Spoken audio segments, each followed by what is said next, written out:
What is going on, everyone? This is Yix here at Magnum Crypto, back again with another video. In this video, it's a follow-on from yesterday's video where I spoke about decentralized exchanges, or the previous video.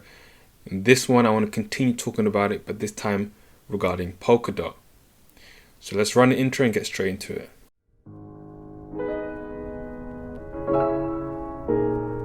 So in this video, we're going to be talking about Polkaswap. We're going to be talking about Polkastarter, and we're going to be talking about Sora.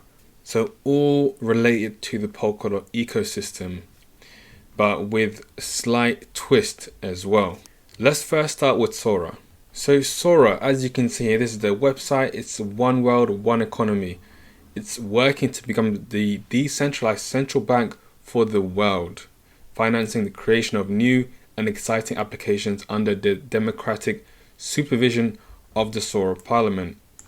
Now, as usual, I'm not going to go into absolute granular depth. I'm going to give you an overview of this project, and if you're interested, you can look further into it. So let's begin. So Sora version 1 is built on the Hyperledger Iroa, Sora version 2, and Polkaswap is being built on Substrate. And as we know, that's a coding language used on Polkadot. They're working to become a parachain for Kusama and Polkadot. So the Sora network will work to be an efficient, effective, and permissionless network for a myriad of DeFi apps, physical and digital projects. Polkaswap, which we're going to get into in a minute, is a non-custodial AMM DEX built on the Sora network, focusing on interoperability to connect the rest of the crypto ecosystem to Polkadot.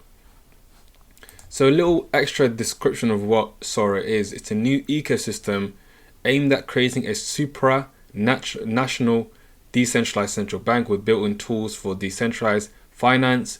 The Sora network implements a new way of parachain architecture on Polkadot and Kusama network with the capability to bridge external blockchains like Ethereum to the Polkadot system.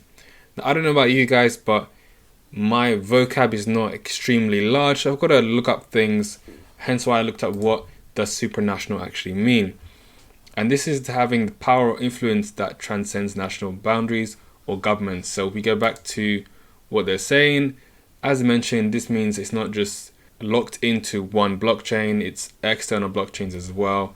As mentioned, like Ethereum, potentially Cardano, any other blockchain that has capabilities to actually connect. So this is quite a big project if it can actually accomplish all of this. As it says on the main website, one world, one economy. So it truly does mean that, in that it wants to extend to all blockchains to connect them, which is very, very big project indeed. So Hyperledger Iroa, which is what it's built on, has intrinsic support for identity management.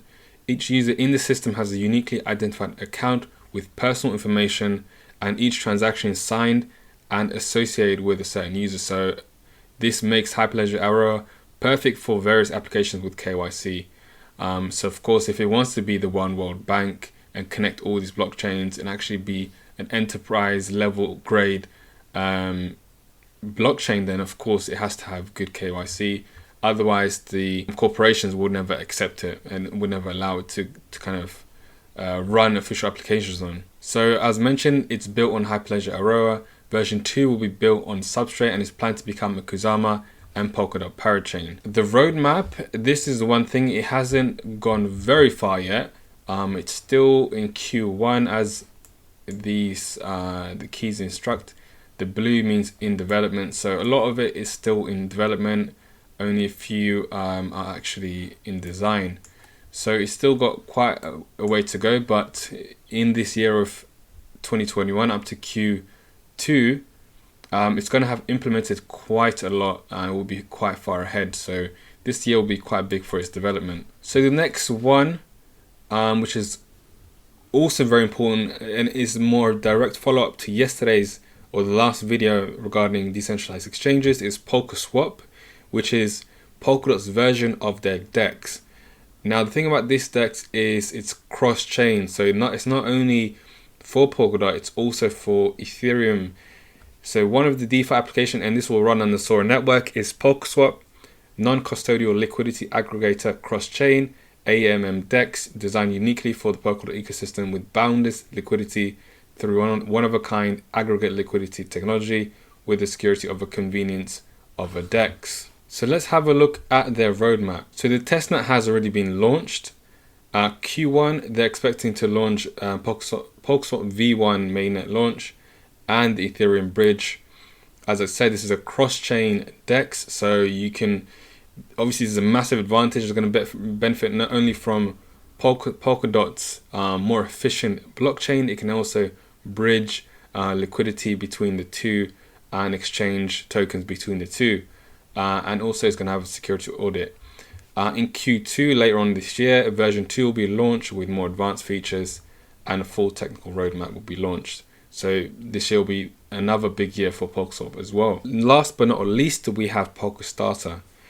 So the way I see this is basically a platform to launch projects like ICOs in a way, but this is a specific platform for that. So decentralize the way your ideas raise capital. Be the first to join Polkastarter, a protocol built for cross-chain token pools and auctions, enabling projects to raise capital on a decentralized and interoperable environment based on Polkadot. So if we go to actually view pools, all these pools are projects that want to raise or are raising capital to build their respective projects. So if we go into any of these pools, you'll see that they have their projects information, what they're about, their white paper, and thus you have the ability to actually, fund these pools to help them build their projects. So that's why I see it is like a similar thing like ICOs. That's the easiest way to compare the two. And also this is an extra, but they have a Fearless wallet coming out, which is a mobile wallet designed for decentralized feature on the Kusama and Polkadot network with support for iOS and Android. An awesome user experience, very fast. The Fearless wallet will integrate Polkaswap for easy decentralized swaps, so you can actually exchange your tokens with this wallet. So this is going to be quite important going forward because you need a user-friendly application to actually do those swaps if you're out and about, for example. Now, Pols, which is Polkastarter and the token Pols, is actually already trading. It's been trading for the last few weeks and already it's absolutely killing it. Since its inception, it's gone up a fair amount, 120%, and just in the last day it's gone up about 30%, 31%. There you go. So it's doing very well. And as I said, Polkastarter is the ICO launch pad, basically. That's how I see it. But it's also cross-chain, which is a very important thing to note about Polkastarter. So you can actually raise capital, but perhaps via the Ethereum network as well as the Polkadot network. So this is going to be very important going forward. Especially, we remember the ICO craze and how much value was raised in these manners. So you can imagine if Polkadot, this is all of course centered around the success of Polkadot, but the way it's going, it really will achieve all the targets that it's set out. So if that is the case, then the platform like this would be very, very popular in raising capital. Hence why this valuation is really going to be minuscule compared to what it will be in the future. Now, of course, we can't get ahead of ourselves. We have to actually see confirmation. Hence why when you invest in things like this, it's got to be smaller amounts before you actually confirm with extra research and through them hitting their targets that it is going to do what it's set out to do. I'm particularly looking out for Polkaswap though, because we've already seen how popular decentralized exchanges are, but this is going to be built on Sora, but it's going to be related to Polkadot. So you can only imagine when it starts to gain liquidity, when it starts to kind of really take off, how well it's going to do. But again, as I said, this is all centering around the success of Polkadot. So this could be potentially long-term hold because Polkadot has not really, run out the gate just yet. It hasn't, in terms of its development, it hasn't gotten as far just yet. So we really have to, this could potentially be sorry, a long-term hold instead of thinking this will be the year that it's gonna do 100x, for example. So there isn't, as mentioned, there isn't too much price data to go by, but because it's so early on, we already know just off of the back of Polkadot's hype and how well it's doing, we can already imagine this is going to be a lot different in a few weeks and a few months. $10 and over will be an easy target for Polkastarter. I'm not going to do a proper market breakdown, that will be for the weekend, but we can already see that it is truly altcoin season. We're seeing multiple double-digit percentages for a lot of cryptocurrencies. Notably, I'm looking at Ocean, Cardano, Tomo Chain, Atom. Dot's actually been quite quiet, but a lot of the decentralized exchanges are doing quite well as well. So as mentioned in my previous video, it's not too late to invest in those. One thing I want to mention as well, which I mentioned in my private Telegram group, is the fact that the total market cap for altcoins is now just about making new highs very soon. The highest point was 470 billion and we just got to 450 billion. So once we exceed that, 1 trillion won't be too far away. That'll be a 2x or 1x from where we are now.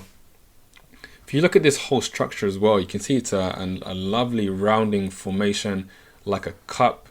If we actually use TA for this, even though this is very inaccurate because you can't really deal with an entire market cap, but we could easily see very close to $1 trillion once we break out of this pattern. But as I said, this is not really, you can't really do TA on the entire market cap. So that'll be it all for this video. Hope you got some value from that. Do watch out for those projects as they develop. I think they are going to do quite well because of the success of Polkadot's network and the efficiency of the network. It's going to be able to leverage all of that and continue on. So do watch out for that, and hope you got some value from this video, and see you in the next one. Peace.